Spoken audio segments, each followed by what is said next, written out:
ভারতের মহাকাশ গবেষণা সংস্থা ইসরো বড় নিয়োগের ঘোষণা করেছে।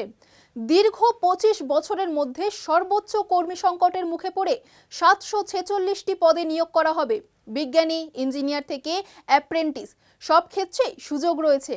এই সিদ্ধান্তে মহাকাশ গবেষণায় নতুন গতি আসবে বলে মনে করা হচ্ছে।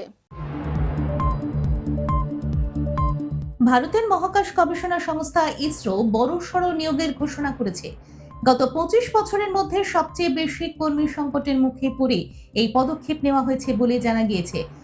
সংস্থাটি মোট ৭৪৬টি পদে নিয়োগ করতে চলেছে, যার মধ্যে বিজ্ঞানী, ইঞ্জিনিয়ার, প্রশাসনিক কর্মী এবং শিক্ষানবিশ অন্তর্ভুক্ত।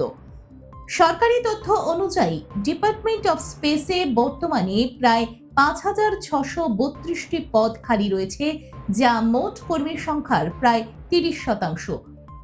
এই বড় শূন্যতার কারণে দ্রুত নিয়োগ প্রক্রিয়া শুরু করা হয়েছে। বিশেষজ্ঞদের মতে দেশের মহাকাশ কর্মসূচি আরও এগিয়ে নিতে পর্যাপ্ত দক্ষ জনবল অত্যন্ত জরুরি।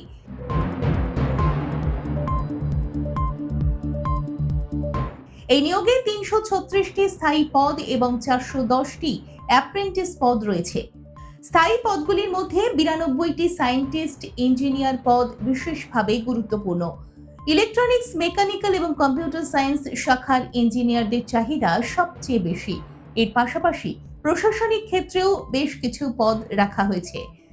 নির্বাচিত প্রার্থীদের দেশের বিভিন্ন গুরুত্বপূর্ণ কেন্দ্রে নিয়োগ করা হবে। এর মধ্যে রয়েছে বেঙ্গালুরু, তিরুবনন্তপুরম, শ্রীহরিকোটা, আহমেদাবাদ এবং হায়দ্রাবাদ।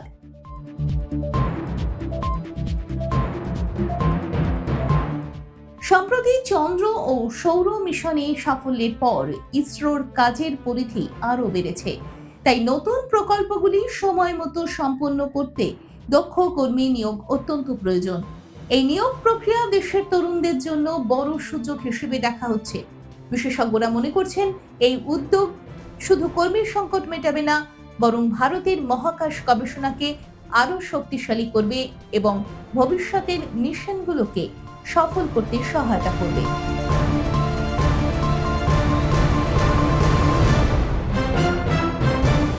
দেখুন এই সময়ের তথ্য ও চিত্র প্রতিদিন রাত ৯টায় ও সকাল ৮টায় শুধুমাত্র চ্যানেল ওয়ানে।